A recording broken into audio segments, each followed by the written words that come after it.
24 volts na Pony Energy na may 170 Ah ampere capacity. So, natin. Let's do the unbox. Nakakilig. Ano nagpapakilig sa akin? Nakakilig.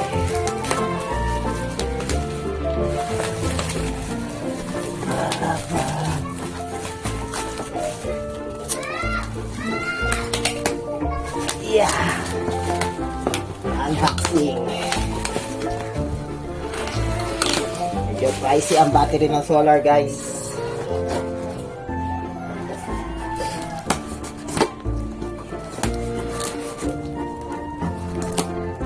Pero wala kayong budget, tandaan lang konti. Wala mabili nyo na yung battery. Ito siya. Energy comes with the user manual. Sleep. Ano to? Ito, what's this? Sleep. Ano? Okay. Wala siyang warranty, no? Warranty pa siya. Okay. Kasama yan sa user manual. Nakalagay na siya sa user manual yung warranty niya. Nilagay yung video. Okay, natin. Moment of truth. It's Pony. By the way, kakadating lang nito, guys. Kakadating lang talaga. So, unboxing na tayo. Wow. I like it. I like it. And meron siyang 26.7 volts. Problema ko nito kung paano ko siya iangat. Then may kabigatan to, guys. Patulong. Ano ka ng ano.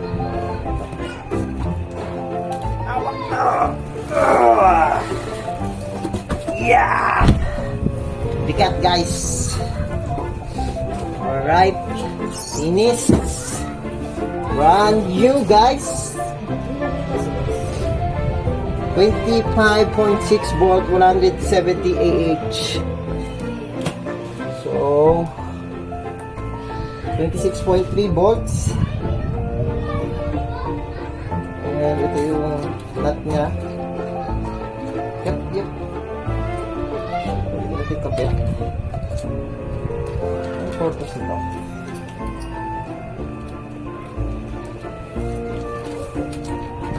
Positive, negative.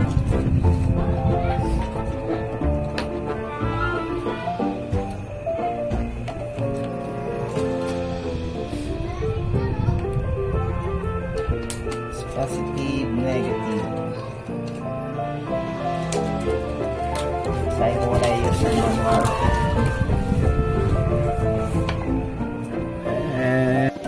Kaya ko dito? Itim. Wala po yung mga pa. Siya nga gusto nila magpa-set up eh. Sabi ko, ha? Sabi ko, pag nagpa-set up kami na bahala, pero muna ngayon. Bahala ngayon. Kasi akin may kausap ko siya 90 plus 10,000 installation.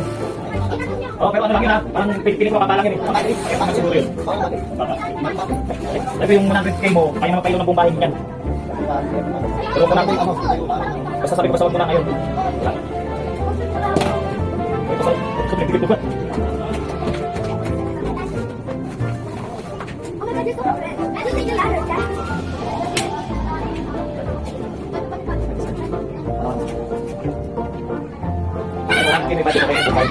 Ayaw nag-take. Kasi malupas marami ang mga isip. Ako ang pero nila po hinaan nila eh. Hindi, nagdano kasi friend eh. Ngayon naman sila eh. Hindi ako pagkano mukha yan. Kaya gusto nila ano na. Hindi lang permit sa tabi na. Sa kasi kami mas mahirap magpakatid. Ba't paano nila yung ang akin pagkakabig sila second hand lang sa kapatid. So, sa paano nila.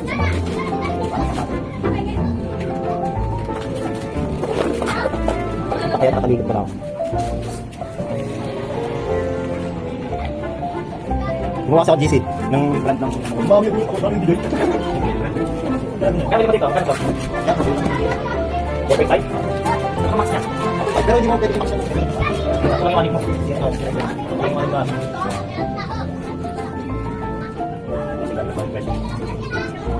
Kaya swerte ako sa kanan na nabili ko eh. Ito doon 40,000 yung anak na yan.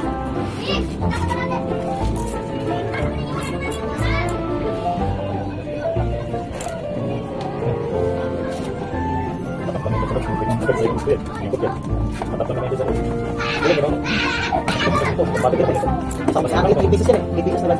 24 volts, lagi 8 pieces na yan. Ang 12 volts, 4% lang. Kasi 3.2 lang yun eh.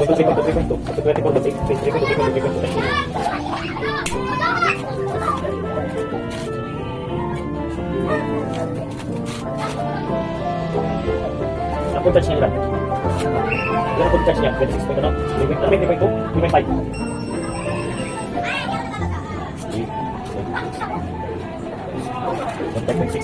yan eh, di ba? 2.5 times. Mga 28 yan, 28, 28 yan. Tapos ang baba niya nasa 0.5, ano? 0.5.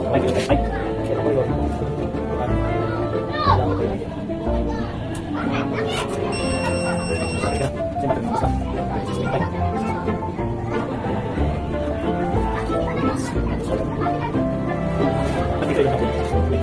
6.3 yan. Pero dito, sakto lang. Parang 0.2 lang yung difference. Hindi talaga yung papantay. Oni, tapos na yung pan. Solar na. Tapos na solar. Nakita ko. Grabe. Wala yung line sa solar. Meron 2 amperes, wala na, may ilan eh. Pero meron pa rin 73 watts, mabiling mo. Oo, 110. 2 amperes. Full charge yata to. Sorry, factory. Oh, 110 to. May ito. Wala. On ko na yung dapot. Solar ka na yan? Kulay green solar. Yung mga ilang oras ito tagal niya. Ticharging pa rin, no? Oh. Ito yung sa solar, 117 watts. Ito, tatlong ilaw niyan. Ilaw-ilaw pa. Green na guys. 170H. Only. Kukuha pa siya ng solar o battery. Sa ngayon solar pa natin. 125 lang ang load ko. 132 watts yung solar. Solar Di pa ba natin. mag-record kung katas ako kung gumagin load? Solar po. Mga araw eh. At first day and second day na paggamit ko ay napansin ko na nagda-drop off siya sa 18 volts which is hindi dapat siya umaabot sa 18 volts. So nireport ko siya sa Pony and ang advice sa akin ng Pony, ang BMS short voltage daw nila is 17.8 volts which is may discrepancy. So what I made is I adjust na lang yung parameters na meron ako which is okay na ngayon.